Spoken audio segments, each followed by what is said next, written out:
Tercer domingo de Pascua.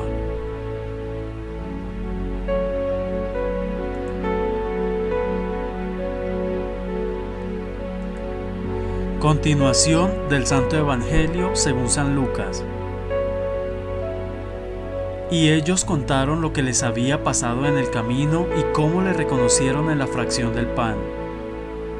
Y mientras esto hablaban, se presentó Jesús en medio de ellos y les dijo: La paz sea con vosotros. Aterrados y llenos de miedo, creían ver su espíritu. Él les dijo: ¿Por qué os turbáis y por qué suben a vuestro corazón esos pensamientos? Ved mis manos y mis pies, que soy yo, palpadme y ved, que el espíritu no tiene carne ni huesos, como veis que yo tengo. Diciendo esto les mostró las manos y los pies. No creyendo aún ellos, en fuerza del gozo y de la admiración les dijo: ¿Tenéis aquí algo que comer? Le dieron un trozo de pez asado y tomándolo comió delante de ellos. Les dijo: Esto es lo que yo os decía estando aún con vosotros, que era preciso que se cumpliera todo lo que está escrito en la ley de Moisés y en los profetas y en los salmos de mí. Entonces les abrió la inteligencia para que entendiesen las escrituras y les dijo que así estaba escrito, que el Mesías padeciese y al tercer día resucitase de entre los muertos, y que se predicase en su nombre la penitencia para la remisión de los pecados a todas las naciones, comenzando por Jerusalén. Vosotros daréis testimonio de esto. Comentario al Santo Evangelio según San Lucas. El texto del Evangelio según San Lucas tiene conexión con el episodio de los discípulos de Emaús. Sorprende que mientras el grupo está escuchando a los de Emaús y comenta la aparición del Señor resucitado al apóstol Pedro, precisamente al aparecer Cristo en persona en medio de ellos, los discípulos tienen miedo y se resisten a creer lo que están viendo sus ojos. Hasta cierto punto era lógico. Lo habían visto padecer, morir y ser sepultado hacía tan solo unas horas, si bien las suficientes para el desplome de toda ilusión y esperanza mesiánica ante el fracaso tan notorio. Por tanto, se debe tratar de un fantasma, piensan ellos, una alucinación colectiva, algo así como una presencia espiritista. De la inseguridad se sigue la duda, y esta crea el fantasma del miedo que les impide creer, igual que en la aparición nocturna de Jesús andando por las aguas del lago de Galilea. Jesús resucitado acumula pruebas físicas de su identidad, al igual que ante el apóstol Tomás, pruebas que evidencian su humanidad corpórea, si bien glorificada, lo cual explica que en un primer instante no lo reconozcan sus discípulos.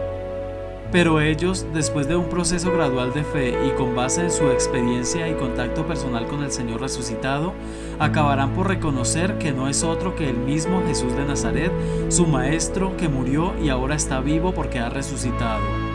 Sin embargo, porque el contacto visual puede resultar insuficiente, Cristo añade otra prueba de su identidad mesiánica. Es la lectura cristológica del Antiguo Testamento, al igual que con los discípulos de Emaús. Para que le conozcan en profundidad, Jesús ha de abrir su inteligencia a la comprensión plena de las Escrituras. Para conocer a Dios hay que practicar sus mandamientos.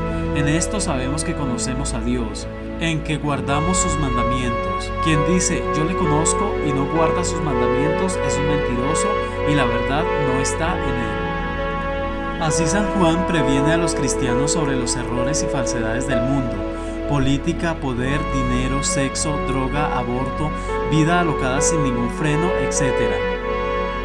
Por eso la fe es certeza absoluta pero indemostrable. En la perplejidad de los discípulos ante la aparición de Cristo resucitado, vemos que la fe tiene una franja de claroscuro que se sitúa entre la duda y la entrega confiada y que está compuesta de riesgo y seguridad al mismo tiempo. Para nosotros hoy día, creer en Cristo y en Dios pertenece al mundo de lo invisible, que no irreal, y por tanto no entra de forma inmediata en lo sensible. La fe tiene un matiz muy especial que le es exclusivo y que constituye su paradoja del claroscuro. Por una parte es inseguridad y riesgo, aunque compensado por otro lado con una certeza absoluta, indefinible pero cierta y superior incluso a la verdad positiva, experimental, científica o lógica. La fe es seguridad de lo que se espera y prueba de lo que no se ve.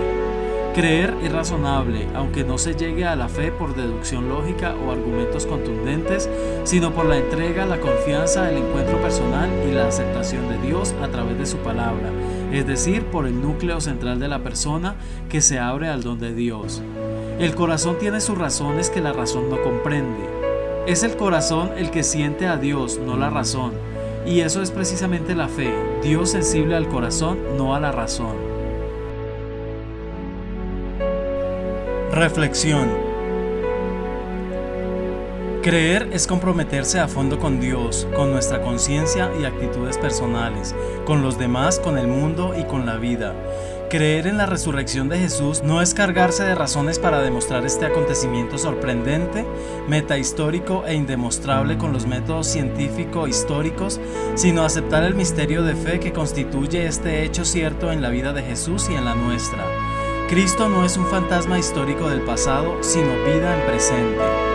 Creer es vivir toda nuestra vida con espíritu pascual, es decir, como resurrección perenne y nacimiento constante a la vida nueva de Dios, y atreverse como los apóstoles y primeros creyentes a convertirnos radicalmente cambiando el rumbo de nuestra vida y dando razón de nuestra esperanza a pesar de la duda y del egoísmo, de la injusticia y del desamor, de la vulgaridad y de la muerte. Porque la conversión, como el creer, es tarea de todo tiempo, incluido el pascual. Alabado sea Jesucristo.